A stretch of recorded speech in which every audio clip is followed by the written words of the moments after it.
Welcome back to the Board Game Reviews Show. I'm your host, Glenn Moore. My guest for today's episode is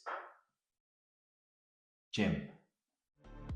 We'll start today's episode announcing the winner from last week's giveaway. Jim, take it away. Thanks, Glenn. We took the top comments from last week's episode and we've chosen one at random. So congratulations to @AndyMesa. That's the actual developer of the game. Is it? Yeah. You sure he's a commenter? Because we can't give it to him. Well, let me pick a different You'd already have a copy of it. Give it to someone else. We'll go with this person. Cassette Newspaper, @Cassette Newspaper. Congratulations.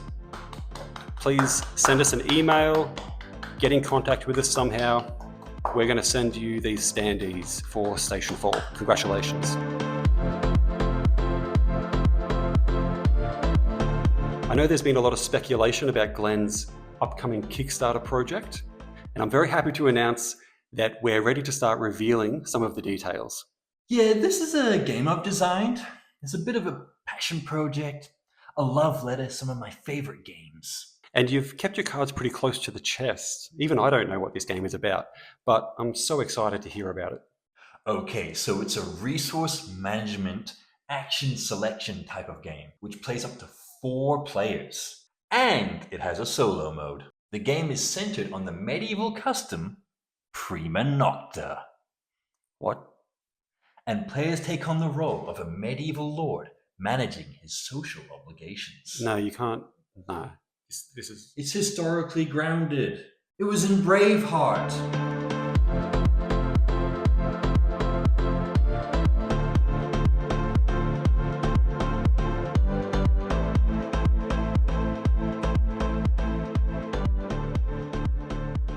Anyway, it's a morally asymmetric optimization game, and the winner is the player with the lowest amount of points, because the points are tied to the age of Stop.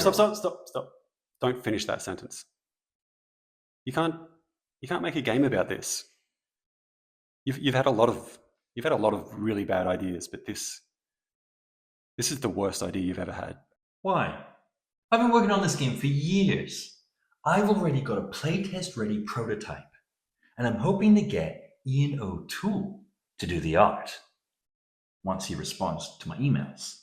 Can you retheme it? Like do a different theme, something more lighthearted? Maybe get what's his name? Get Kyle Theron involved. Well, there was another theme I had in mind before I settled on Prima Nocta. Stop saying Prima Nocta. Just tell me about this other theme. So this one was sci-fi themed, and players were transporting new recruits to the front lines of a galactic war. Okay. But because space travel takes so long, what you want to do is abduct the mothers who are pregnant and take them on your spaceship so that when you get to the destination, they've given birth and the child soldier has grown up to the... No. Stop. We're cutting this. What did I say? Let's go to the next segment. And just a reminder that Board Game Reviews is sponsored by Quark, liquid meals for serious gamers.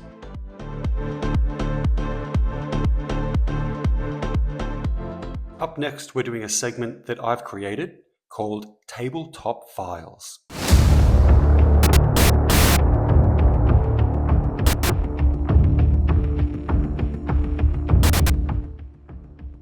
Board games are built on trust, but on the 31st of March 2026, that trust was broken. At approximately 6:30 on that Tuesday afternoon, 2 gamers sat down to play Catan.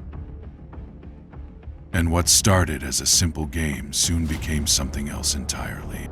He said it was a house rule, but we didn't agree on any house rules. This game rewards efficiency. I was just the more efficient player. The game began with setup. Glenn went for a wood-brick combo, while Jim opted for the wheat and wool strategy. And on the 4th turn of the game, witnesses report that Glenn rolled a 6.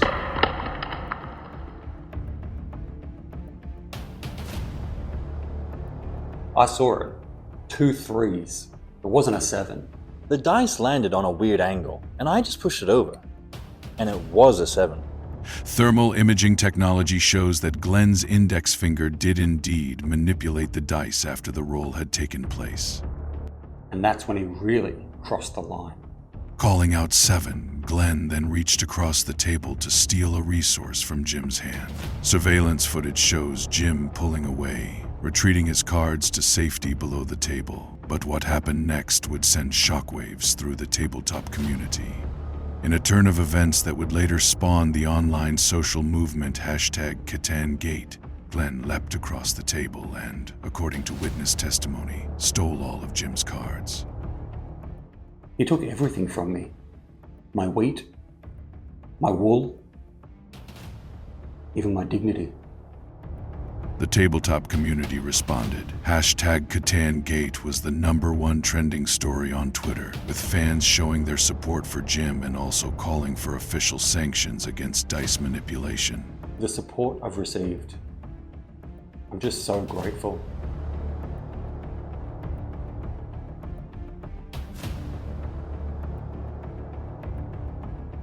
In light of the media attention, Glenn Moore appears to have gone into hiding and has not been available for comment.